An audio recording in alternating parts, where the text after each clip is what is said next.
물량으로 밀어붙이는 중국 해군이 정조대왕함에 등장해 긴장의 시선을 던지고 있습니다. 정조대왕함은 다양한 무장을 탑재하고 있으며 이러한 무장의 수량만 보아도 탄도미사일 발사 능력을 제외하고는 합동화력함과 비슷한 수준입니다. 또한 한국이 독자 개발한 근접방어 시스템을 탑재함으로써 마하사에서 오로 날아오는 초음속 미사일까지 요격할 수 있는 수준으로 능력을 향상시켰고, 표적 탐지 능력도 이전 외국산 근접방어 무기 체계보다 우수해졌습니다. 이런 정조대왕함이 베일을 벗고 모습을 드러내자 중국은 극도의 경계심을 보이고 있는데요. 정조대왕함은 뛰어난 탐지 범위를 가지고 있어 중국 전역을 탐지 범위에 포함시킬 수 있으며, 이는 중국에게 전략적 위협이 될 수 있기 때문입니다. 게다가 한국이 개발하고 있는 비밀무기까지 정조대왕함에 탑재된다면 중국 해군으로서는 태평양 진출이 가로막히는 그야말로 날벼락 같은 일이 벌어질 수밖에 없습니다. 대한민국 해군의 차세대 이지스 구축함 정조대왕함은 진수식이 이루어지기 전부터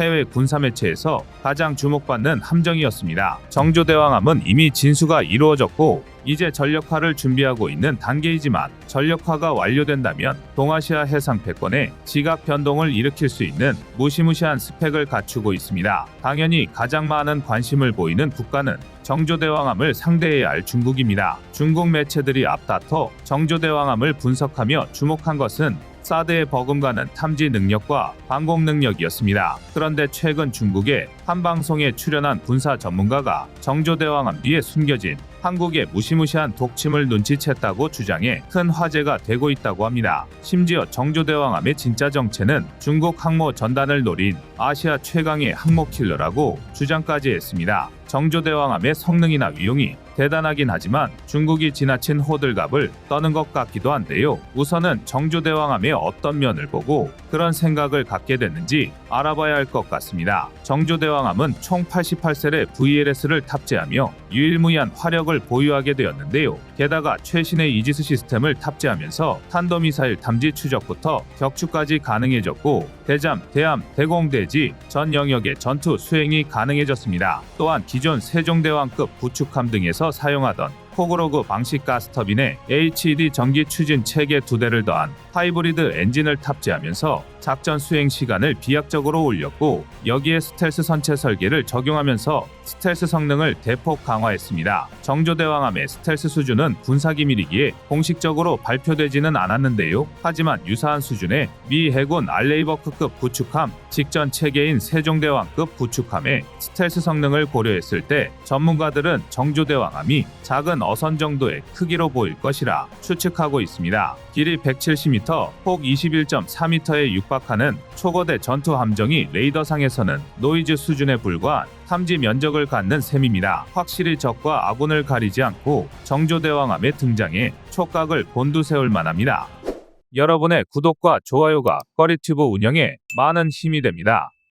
그리고 지금 세계는 바야흐로 신거함거포주의를 맞이하고 있습니다. 당초 이 거함거포주의에 시동을 건 나라는 영국입니다. 1906년 당시 배수량만 18,000톤이 넘는 HMS 드레드노트를 공개하며 전함의 비포 드레드노트와 애프터 드레드노트로 전함의 기준을 세워버렸습니다. 이전의 전함은 주포의 현측에 중국형 속사포를 주렁주렁 매달았고, 각포는 또 제각각 조준하는 바람에 명중률이 형편없었습니다. 하지만 드레드노트급이 등장하며 얘기가 달라졌는데요. 드레드노트함은 올비건이라고 불리는 2연장 12인치 구경 주포 5문을 탑재했습니다. 이 주포들은 목표가 서로 다른 포에 일제사격 탄착군 안에 들어가도록 쏘는 이른바 협차사격이 가능해지면서 해전의 판도를 뒤바꾸어 버렸습니다. 게다가 드레드노트급은 시속 38.8km의 고속항해가 가능했을 뿐 아니라 현측에 최대 280mm 장갑을 둘러쳐서 어뢰 공격을 견딜 수 있도록 만들었습니다. 그야말로 전무후무한 괴물이 탄생한 건데요. 강력한 화력과 방어력을 바탕으로 드레드노트급은 공수 양면에서 활약을 펼쳤고, 이른바 비포 드레드노트 전함을 우후죽순 은퇴시켜버렸습니다. 세계적인 전함 건조의 트렌드가 드레드노트급보다 큰 거함거포주의 방향으로 흘러갈 수밖에 없는 배경이 만들어진 건데요. 그럴 수밖에 없는 게 역사 속 해전을 한 문장으로 요약한다면 큰 놈이 무조건 이긴다입니다. 반드시라고 할 수는 없지만 과거의 사례일수록 대영함이 전투에서 압도적인 우위를 선점할 수 있습니다. 여기에는 별다른 이유도 없는데요. 아주 직관적으로 함정의 규모가 클수록 작전 반경도 그만큼 넓어지고 더 많은 무장을 탑재할 수 있으며 동시에 더 두꺼운 장갑을 두를 수 있기 때문입니다. 이는 현대의 구축함이 작고 몸집을 키우는 이유와 다르지 않습니다. 사실 거대 전함의 종말은 항공모함의 탄생 때문입니다. 전함의 함포가 아무리 강력하다 하더라도 함재기보다 사거리가 길 수는 없었고 갑판 위의 취약점을 노린 급강하 폭격은 두꺼운 장갑으로도 막아내기 어려웠습니다. 설상가상 대한미사일이 발전하며 단 한 발의 미사일로 수만 톤의 전함을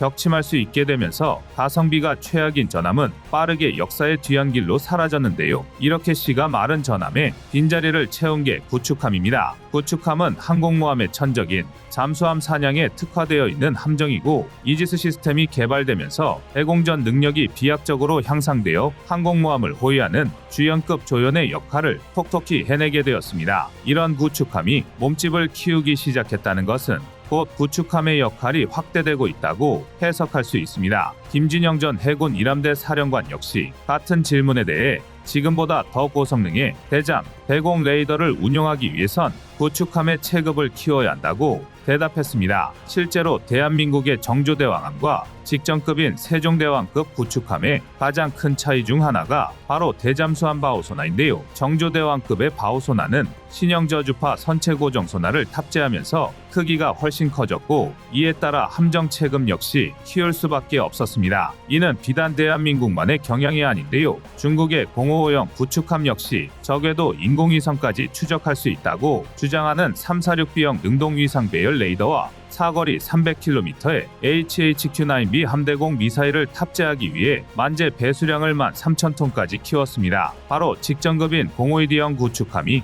만재 배수량 7,500톤 수준임을 감안하면 거의 2배 가까이 몸집을 부풀린 것입니다. 게다가 이제 구축함의 대공 임무 영역은 단순히 적 항공기나 대한미사일을 격추하는 데 벗어나 탄도미사일 요격 영역까지 확대되고 있습니다. 안적으로 대한민국의 정조대왕함만 보더라도 함수의 48셀, 한미의 40셀의 VLS를 탑재하며 SM-6 운용이 가능해졌는데요. 직전 함급인 세종대왕급이 운용하던 SM-2 미사일이 24km 이내의 탄도미사일만 요격할 수 있었던 것에 비해 정조대왕함은 15에서 34km의 고고도 직전 탄도미사일까지 요격할 수 있습니다. 게다가 KVLS-2를 탑재하면서 장기적으로 40에서 100km의 고고도 요격이 가능한 LSAM-1, LSAM-2 함대공 버전 요격 미사일을 운용할 여지를 남겨두었습니다. 중국의 동해함대가 갈수록 규모를 키워가는 현 시점에서 이는 매우 중요한 전력 강화입니다. 중국의 동해함대는 중국 인민해방군 해군의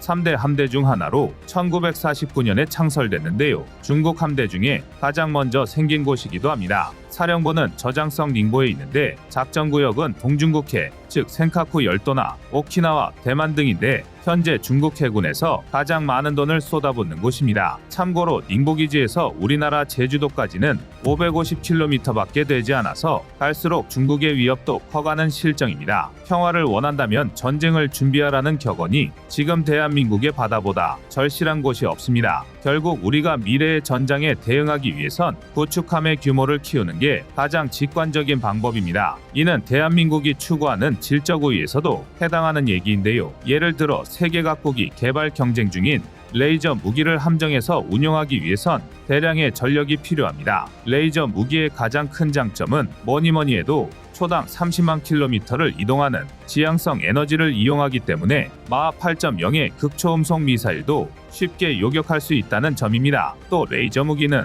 고에너지를 모아서 쓰기 때문에 개인 소총의 5.56mm 탄환보다 작은 영역도 표적을 구분할 수 있을 정도로 정확합니다. 그리고 결정적으로 레이저는 가격이 쌉니다. 1회 발사 비용이 고작 1,300원 정도로 휴대용 대공 미사일인 신궁의 2억 원이나 한 발에 80억 원이 넘는 팩3 등에 비하면 공짜나 다름없습니다. 하지만 이게 다가 아닙니다. 진짜 결정적인 것은 중국이 우려하고 있는 대한민국의 항목 킬러 수단입니다. 대한민국은 그동안 현무 시리즈로 대표되는 각종 국산 미사일로 뛰어난 개발 능력을 보여주었습니다. 그리고 지난 2021년 미사일 개발의 족쇄였던 한미 미사일 사거리 지침이 폐지되자 이때만을 기다렸다는 듯 차세대 미사일들을 속속들이 공개하기 시작했는데요. 도산한 창호급에서 발사하는 SLBM, 시스키밍 기동이 가능한 초음속 대함 미사일 800km 이상의 사거리를 가진 천령 공대지 순항 미사일, 그리고 항공모함의 심장을 꿰뚫을 극초음속 미사일 하이코어 등이었습니다. 극비리에 개발되고 있는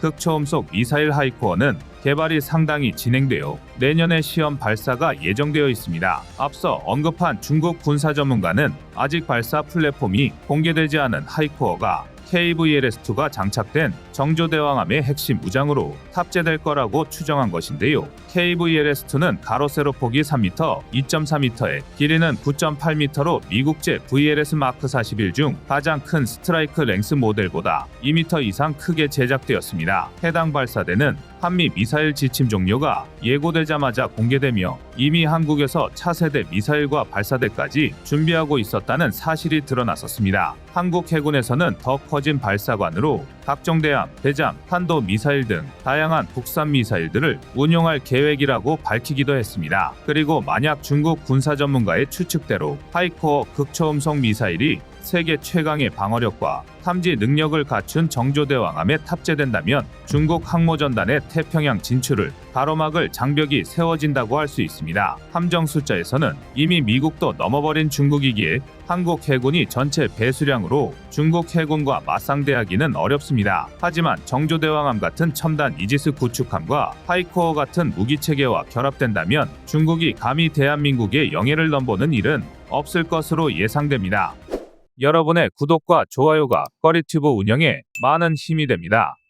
중국의 무력 도발이 선을 넘었습니다. 얼마 전 우리 영해인 서해 인근에서 해군 함정을 동원해 7탄 사격 훈련을 감행한 것인데요. 훈련이 지나 동원된 규모를 보면 통상적인 훈련이라기보다는 대한민국을 향한 무언의 압박이라고 봐도 좋을 정도입니다. 중국은 얼마 전에도 남중국해에서 대만 침공을 위한 훈련을 하며 대만과 미국을 향한 무력 시위를 하기도 했습니다. 이를테면 중국이 이 정도 힘이 있는데 너희들이 감히 함부로 움직일 수 있겠느냐는 식의 아나무인 태도를 보인 것입니다. 현재 대한민국은 미국과 중국의 첨예한 힘겨루기 사이에서 국익을 위해 최대한 균형을 잡으려고 애를 쓰고 있습니다. 그러나 이건 어디까지나 외교에 국한된 얘기일 뿐입니다. 타국이 무력을 동원해 우리 영토나 영해를 위협하며 주권을 침해하려고 할 때는 강력한 힘으로 맞대응하는 것이 최선의 방법이기도 한데요. 게다가 중국은 지속적으로 해군력을 증강하며 대만 해협뿐 아니라 이제는 서해에서도 힘을 과시하며 대한민국에게 협박성 메시지를 던지고 있습니다.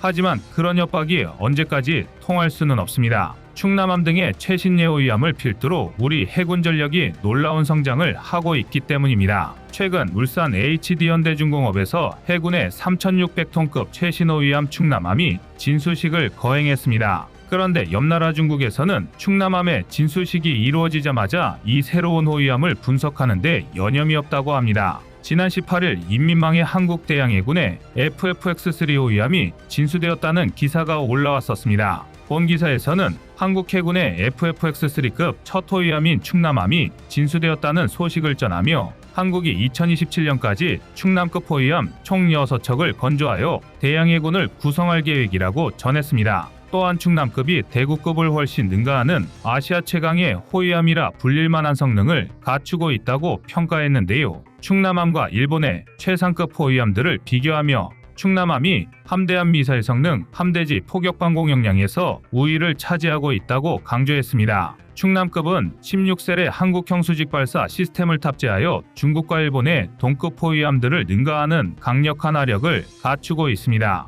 여기에 국산 대잠호레인 홍상어와 청상어를 탑재하여 뛰어난 대잠 교전 능력까지 갖추었죠. 또한 함선의 근접 방어 무기 체계로 국내에서 개발한 CIWS-2가 한국 해군 함선 중 최초로 충남함에 탑재될 예정입니다. 그리고 중국의 군사 전문가들이 충남함에서 주목한 또 다른 부분은 충남함에 최초로 탑재된 국산 다기능 배열 레이더였습니다. 국내 최초로 충남함에 적용된 스텔스 복합 센서 마스트에 설치된 하나 시스템의 다기능 이상 배열 레이더는 KF-21의 A사 레이더 개발 과정에서 습득한 기술에 기반하여 제작된 S밴드 대역의 A사 레이더로 360도 전방위에 대한 탐지 추적 대응이 가능한 탐지 시스템입니다. 이에 새로운 국산 레이더는 대한민국 해군에 큰 의미를 가지고 있는 탐지 체계인데요. 그동안 대한민국 해군의 이지스 전력은 미국에 전적으로 의존해 왔었습니다. 해군이 미국 군수기업들의 갑질을 어쩔 수 없이 참아왔던 것도 대체가 불가능한 이지스 시스템 때문이었죠.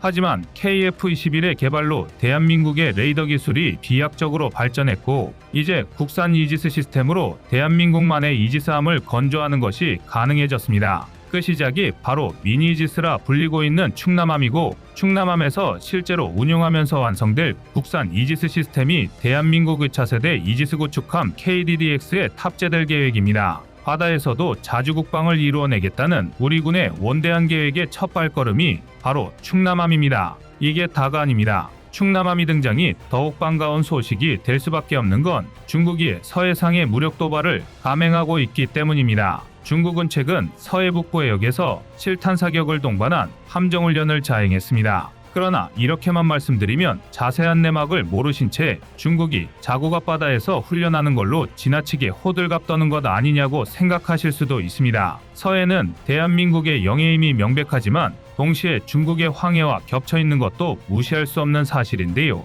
그렇다 보니 어쨌든 중국의 바다이기도 하다 라는 생각이 드실 수도 있습니다. 그러나 진짜 중요한 건 중국이 실탄 사격 훈련을 자행한 위치입니다. 중국 해사국은 대부분의 군사훈련이 시작되기 전에 진입금지 해역을 공개하는데요. 이 위치 정보에 따르면 지난 실탄 사격 훈련은 우리가 흔히 요동반도라 부르는 야오둥반도 다레난과 산둥반도 옌타이양 사이 해역에서 진행됐습니다. 일부러 대한민국을 압박하기 위해 한반도에서 가장 가까운 두 지역의 해양 전력을 동원한 것입니다. 그리고 실제로도 이 해역은 NLL에서 고작 수십 킬로미터밖에 떨어져 있지 않은 완충 지역인데요. 이는 명백한 무력 도발입니다. 정상적인 국가라면 양국의 외교 관계를 고려해서라도 최대한 접근을 삼가는 게 일반적입니다. 게다가 중국은 서해상 무력 도발에 늘상 022형 미사일 고속정을 동원해 왔습니다. 022형은 함급에서도 알 수 있듯이 전장 42.6m, 전폭 12.2m, 만재 배수량 244톤의 비교적 소형 함정인데요.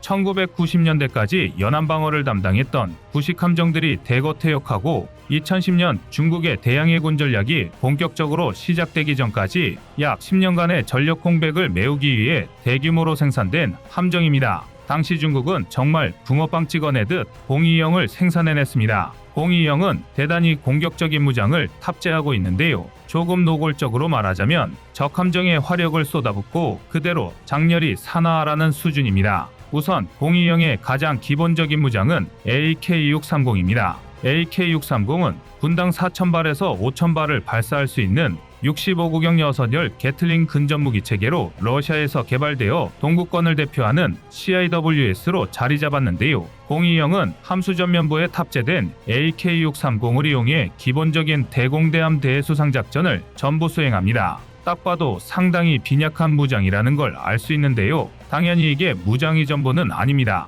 022형 한미를 보면 독특한 사각형 구조물 두 개를 확인할 수 있는데요. 이는 022형의 주무장인 미사일 발사관입니다. 022형은 바로 이 미사일 발사관 때문에 대한민국 해상안보에 심각한 위협이 되었는데요. 일례로 022형에 4발씩 총 8발을 탑재할 수 있는 C-802 대한미사일은 사거리가 120km에서 180km에 육박합니다. 앞서 중국 해군의 실탄 사격 훈련 위치를 기억하고 계신다면 이게 왜 위험한지 단박에 눈치채셨을 텐데요. 이 정도 사거리라면 NLL 북에서도 서해 5도 인근에서 경계작전을 수행 중인 우리 해군 함정을 직접 타격할 수 있습니다. 게다가 022형은 단 2발이긴 하지만 홍야호 초장거리 함대지 순항미사일을 탑재할 수 있습니다. 소련의 KH-55를 기반으로 개발된 이 순항미사일은 초기 영도 사거리가 600km에 달합니다. 심지어 후기 개량형인 HN3의 경우 사거리만 무려 3000km 이상으로 추측됩니다. 비록 홍야호 미사일 계열이 마하 0.7에서 0.9의 느린 속도인데다가 022형에서 발사하는 경우 함정의 레이더를 사용하기 때문에 명중률은 굉장히 낮을 수도 있다는 게 복병이긴 합니다. 그러나 이를 감안하더라도 022형만으로 서울에서 부산까지 대한민국 전역을 타격할 수 있다는 건 상당히 심각한 문제입니다. 이를 알고도 중국 앞바다에서 하는 훈련이니 무력 도발이라고 말할 수 없다라고 주장하실 수 있는 분은 없으실 텐데요. 군사 전문가들은 중국이 이 정도로 초강수를 둔 데에는 최근 역대 최대 규모로 치러진 한미연합훈련에 이유가 있는 것으로 보고 있습니다. 쉽게 말해 중국은 지금 대한민국의 미국과 친하게 지내지 말라며 떼를 쓰고 있는 건데요. 문제는 중국의 군사력을 생각하면 어린애 억지쓰기 수준의 도발이라 해도 대한민국 안보에는 심각한 위협이라는 것입니다. 중국은 만약 대한민국이 양안전쟁에서 미국 측에 힘을 싣기라도 한다면 거리낄 것 없이 서해의 무력 투사를 단행할 확률이 높습니다. 물론 그렇다고 무작정 걱정만 할 필요도 없습니다. 대한민국 해군력 증강의 핵심 사업 중 하나인 FFX 사업이 순조롭게 진행 중이기 때문입니다. FFX 사업은 배치2에 이어 FFX 배치3, FFX 배치4까지 동시에 진행하고 있습니다. 그런데 중국은 앞서 언급한 것처럼 얼마 전 진수식을 가진 FFX 배치3 충남함에 비상한 관심을 가지고 있습니다. 충남함의 진수식 후에 중국의 거대 포털 사이트인 소우는 충남함의 진수 소식을 전하며 충남함의 전력을 분석했는데 특히 주목했던 부분이 충남함의 뛰어난 대잠교전 능력과 대구급부터 도입하기 시작했던 하이브리드 추진 체계였습니다. 충남함에 적용된 코드로그 추진 시스템은 저속 항행 중에는 디젤 전기 추진만을, 고속 추진 시에는 가스터빈을 사용하는 추진 방식으로 이를 통해 충남함은 극도 의정 속성과 신속한 대응 능력을 동시에 갖출 수 있었습니다. 소우의 또 다른 기사에서는 한국이 이처럼 빠른 속도로 해양 전력을 늘려나가고 있는 의도를 주목해야 한다고 말했습니다. 본 기사에서는 한국이 충남함 같은 호위함뿐만 아니라 정조대왕함 KDDX와 같은 신형 이지스함 건조에 박차를 가하며 해군의 전력을 늘리고 있다고 전했는데요. 지난 26일에는 도산 안창호함에 이어 SLBM 발사가 가능한 3,000톤급 국산 잠수함 안모호가 해군에 취역하기도 했었습니다. 중국의 전문가들은 한국이 아시아에서 패권을 유지하기 위한 미국의 부추김을 받아들여 북한과 중국을 압박하기 위해 해군 전력을 급히 강화하고 있다고 분석하고 있는데요. 또한 한국은 수출입 의존도가 높아 이상 수출입로의 안전을 확보하는 것이 중요하기 때문에 해군력 증강이 필수적일 수밖에 없다고 말하며 한국의 해군력 증강이 아시아 지역의 안보 불안을 가중시키는 요소라는 어처구니 없는 주장을 펼쳤습니다. 허구한 날 남이영해를 제 집처럼 들락거리고 대만을 침공하겠다고 위협하면서 아시아를 언제 터질지 모르는 화약고로 만들고 있는 게 누구인지를 생각하면 어처구니 없는 주장이 아닐 수 없는데요. 그래도 완전히 틀린 주장도 아닌 것이 우리 군이 해군력을 증강하고 있는 것은 군사적 도발을 계속하고 있는 북한을 압박하고 중국이 언제 틀어막으려 할지 모르는 우리의 해상 무역로를 지키기 위함입니다. 급박한 상황이 벌어진 이후에 수습을 하려고 할 때는 이미 늦어버린 경우가 많습니다. 국방의 경우는 더욱 그러한데요. 갈수록 심각해지는 안보 환경 속에서 중국을 비롯한 잠재적 적국의 무력 도발을 잠재우려면 우리 해군의 전력 증강 사업이 차질 없이 진행돼야 할 것 같습니다. 이상 꺼리튜브의 두 번째 미션이었습니다.